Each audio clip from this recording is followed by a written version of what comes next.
네, 여러분 안녕하십니까. 2월 18일 금요일입니다. 금요일 아침 매일 성경 함께 나누겠습니다. 오늘부터는 요한복음을 잠시 또 후반부는 3월 달로 넘어가게 되고요. 오늘부터는 시편 73편부터 78편까지를 2월 마지막 날까지 이 매일 성경 묵상에 따라서 진도를 나가도록 하겠습니다. 오늘은 시편 73편 1절에서 16절인데요. 3절까지를 제가 봉독해 드리겠습니다.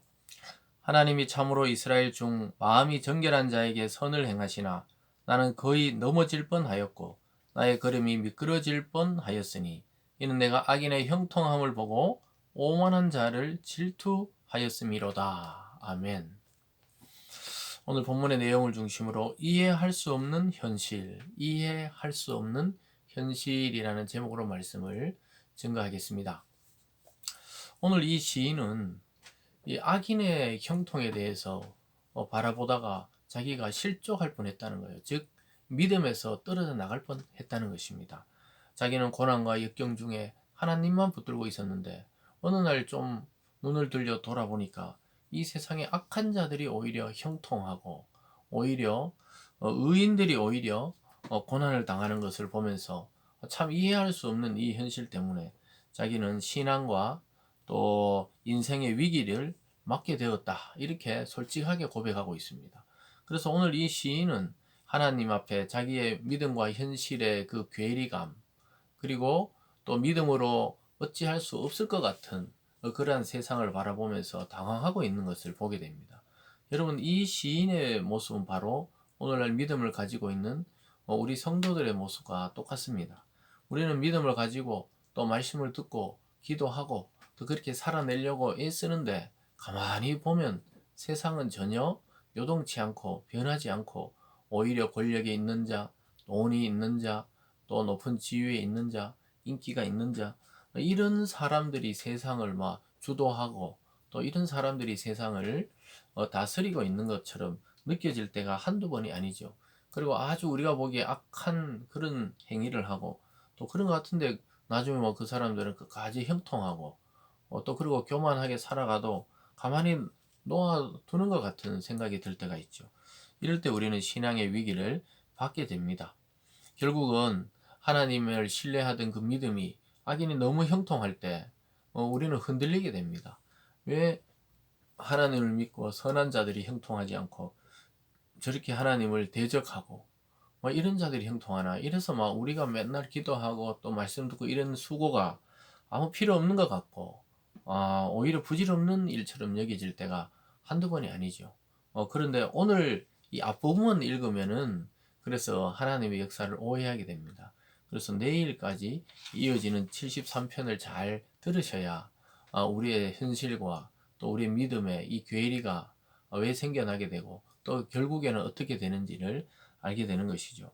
그렇지만 참 마음 아픈 일이죠, 사실. 우리 성도들이 잘 되고 성도들이 복을 받고 참 이러면은 참 좋을 것 같은데 어떨 때는 예수 믿는 사람들이 더 고난스럽고 고통스러운 것을 보면서 이해할 수 없을 때가 있는 것이 현실이죠. 그러나 우리가 이러한 시인의 또 성경의 말씀을 통해서 성도의 삶과 이 세상의 삶의 그 시선, 시각, 관점을 어떻게 가지느냐에 따라서 해석이 달라질 수 있다는 것도 보게 됩니다. 오늘 첫 번째는 시인이 지금 위기가 와요. 위기. 왜냐하면 3절이 말하죠. 이는 내가 악인의 형통을 보고 오만한 자를 질투하였음이라. 그리고 2절에도 나는 거의 넘어질 뻔하였고 나의 걸음이 미끄러질 뻔하였다. 이렇게 이야기하고 있습니다. 그러니까 하나님께서 자기를 붙들어 주지 않았으면 자기가 신앙을 벌써 버렸을 것이다. 이 말이죠. 그래서 1절이 중요해요. 하나님이 참으로 이스라엘 중 마음이 정결한 자에게 선을 행하시나. 하나님이 선을 행하신다는 거예요. 사실 하나님이 붙들어 주는 겁니다. 시인은 오늘 이 고백하는 시인이 어떤 마음으로 하는지 하나님 아시고 그 붙들어 주는 거예요. 우리도 억울하고 원통할 때가 있죠. 아니, 도대체 저런 놈은 그냥 당장 그냥 하나님이 심판하고 죽여도 시원찮을 것 같은데 그런 사람들은 잘 살아서 돌아다니고 오히려 막 예수 믿는 우리가 마음의 고통을 짊어지고 이럴 때가 있죠. 그럴 때 막 낙심하게 됩니다. 기도도 하기 싫고 말씀도 듣기 싫고 교회 나가기도 싫고 이럴 때가 있죠. 충분히 하나님께서 이해하신다고 이야기하고 있습니다. 오늘 두 번째로는요, 악인의 형통과 교만한 모습이 나와요. 얼마나 그들이 참 악한데도 형통하고 교만한지 그 시인이 볼 때는 너무너무 속상합니다. 4절에 보면요, 그들은 죽을 때에도 고통이 없고 그 힘이 강건하며 사람들이 당하는 고난이 그들에게는 없고 사람들이 당하는 재앙도 그들에게 없나니 그러므로 교만이 그들의 목걸이요 강포가 그들의 옷이며 살찜으로 그들의 눈이 솟아나며 그들의 소득은 마음의 소원보다 많으며 그들은 능욕하며 악하며 높은 데서 거만하게 말하며 그들의 입은 하늘에 두고 그들의 혀는 땅에 두루 다니도다. 이 내용을 읽어보면 화가 치밀죠. 이 하나님 믿는 이 시인으로 봤을 때는 하나님 믿지 않는 자가 뭐요? 고통도 없고 죽을 때도 고통 없고 힘도 강건하고 사람들이 당하는 모든 고난을 그 사람은 당하지 않는 것처럼 보이고 사람들이 당하는 재앙도 그들은 당하지 않는 것처럼 보이고 그래서 그들이 교만이 목걸이란 거예요. 교만이 아예 누가 봐도 교만하다는 것이죠. 강포하다 아주 포악한 것이 그들의 옷이란 거예요. 늘 포악을 행한다는 것이죠. 살이 쪄서 눈이 솟아나고 또 소득은 마음의 소원보다 많고 그 마음대로 그냥 자기 마음대로 상상하는 대로 다 이루어지는 것처럼 보인다는 것이죠. 참 입은 하늘에 두고 혀는 땅에 두루 다닌단 말이죠. 온갖 하고 싶은 말을 거침없이 욕설을 하든지 아니면 교만한 말을 쏟아내도 아무도 그들을 건드릴 자가 없는 것처럼 그렇게 보이니까 시인이 가만히 관찰하다 보니까 이거 하나님이 살아계시면 이런 놈들을 먼저 박살을 내든지 어떻게 데려가시든지 이렇게 해야 될 것 같은데 더 오래 살아요. 또 악인이 형통하게 그냥 살아가는 것처럼 보이는 분이죠. 사실은 지금 예수님 믿는 이 성도가 그 세상을 바라볼 때 겉모습을 보고 이렇게 지금 실망하고 있는 거죠. 그렇게 보일 뿐이죠. 그러나 그 악한 사람들의 속에 또 영혼 속에 들어가 보지는 못하기 때문에 우리도 보는 눈이 그럴 수밖에 없죠. 그렇게 참 세상에 예수 안 믿고 하나님 안 믿어도 정말 잘 나가는 것처럼 잘 사는 것처럼 겉으로 보이죠. 그렇지만 우리는 겉만 보기 때문에 때로는 오늘 이 시인처럼 실망하게 되고 또 어떻게 보면 하나님 앞에 좀 불평하게 되는 것이죠.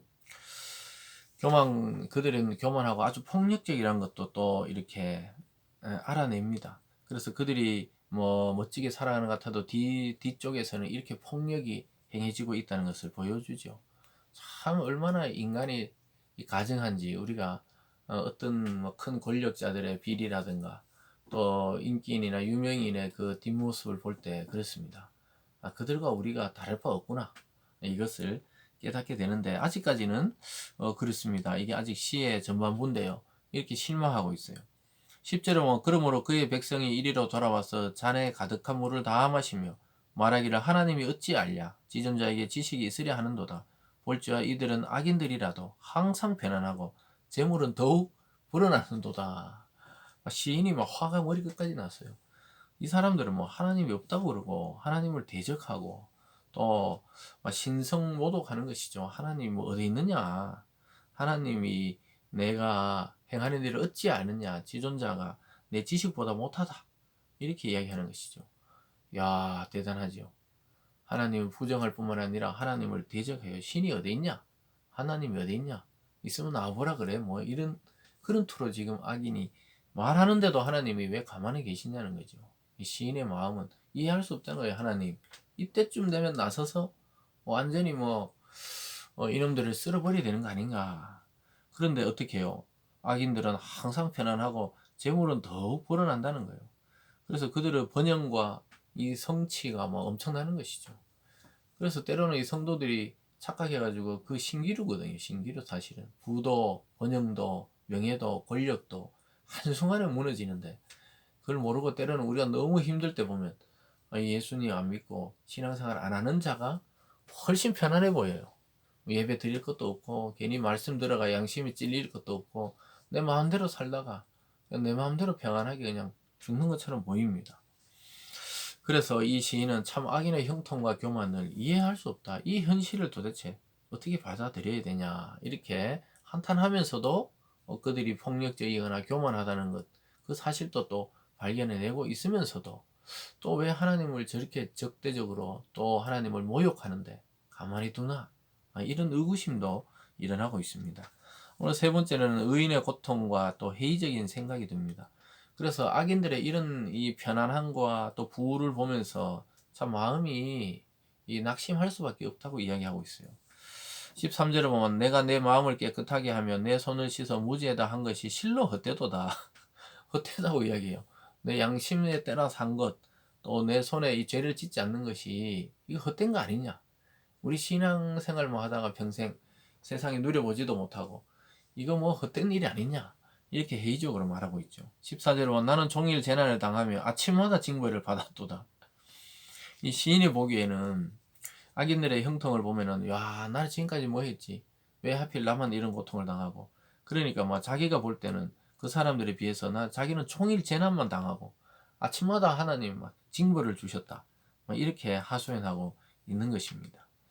참 우리도 좀 눈치껏 이 세상 것도 좀 차지해야 되는 거 아닌가? 뭐 이렇게 생각한다는 것이죠. 15절은 내가 만일 스스로 이르기를 내가 그들처럼 말하리라 하였더라면 나는 주의 아들들의 세대에 대하여 악행을 행하였으리이다. 내가 어찌 이를 알까 하여 생각한즉 그것이 내게 심한 고통이 되었다. 이렇게 말합니다. 무슨 말이냐면 아유 그냥 악행을 행하면서 살았어도 이래 편안하게 살 걸 굳이 이 신앙에 대한 회의감이 좀 많이 들고 있는 것이죠. 그러면서 생각하는 거예요. 참 이 악인들의 형통을 보면서 난 너무 마음의 고통이 심하다는 거예요. 여러분 이럴 때가 있죠. 저와 여러분은 이런 경험을 많이 했을 겁니다. 야, 우리가 참 선의를 가지고 또 하나님의 축복을 가지고 나가서 그들에게 하려고 할 때 얼마나 무시당하고 때로는 막 피하려고 그러고 연락도 안 받고 이런 일들을 경험할 때 아니 우리가 도대체 무슨 잘못했길래 이렇게 살아야 되나 이런 생각을 할 때가 있죠. 오늘 시인이 바로 신앙의 이 참 위기를 맞아 있는 것이죠. 근데 내일 보면은 그 신앙의 위기가 해결되는 모습이 나옵니다. 그래서 내일까지 잘 살펴봐야 됩니다. 사랑하는 여러분, 신기루 같은 이 악인의 번영과 복을 너무 부러워하지 마십시오. 실제 성경을 보면 이 신기루는 한낱 티끌에 불과하다고 말씀하고 있습니다. 오히려 고난 중에도 우리의 마음을 지킬 수 있도록 우리는 주님을 붙들고 또 그렇게 기도할 수 있어야 되겠습니다. 그래서 오늘 이 시인이 지금 기도하는 거 아닙니까? 이 솔직하게 기도하는 거예요. 아, 나 열받는다. 나 저놈 때문에 진짜 열받는데 왜 예수 안 믿는데도 저래 잘 되고 오히려 나를 욕하고 이렇게 하느냐. 이걸 그대로 가서 그냥 이야기하는 것입니다. 그래서 질투하고 또 유혹이 있고 화가 나고 의문이 날 때 하나님께 기도로 우리는 솔직한 감정을 털어놓을 때 그 응답이 올 줄 믿습니다. 기도하겠습니다. 사랑의 하나님 아버지 감사합니다. 참 이 시인의 노래가 오늘 우리의 노래입니다. 참 이해할 수 없는 현실, 악인은 형통하고 의인은 고난당하는 현실을 오늘날 또 목도하고 있습니다. 하나님 일하여 주시고 또 우리 성도들이 혹시 시험에 빠져 있다면 위로하여 주시고 우리가 곰곰이 생각해서 정말 이것을 신앙을 떠날 것이 아니라 오히려 깊이 묵상함으로 그 악인들의 번영과 또 그들의 부를 신규류인 것을 깨닫게 도와 주시옵소서. 오히려 하나님을 믿고 살아가는 것이 영원한 복락임을 깨닫는 오늘 이 아침이 될 수 있도록 인도하여 주시고 또 우리가 이해할 수 없는 현실 앞에 하나님 앞에 솔직한 기도로 아뢰일 수 있는 그러한 믿음과 용기를 허락하여 주시옵소서. 감사드리며 예수님 이름으로 기도드리옵나이다. 아멘.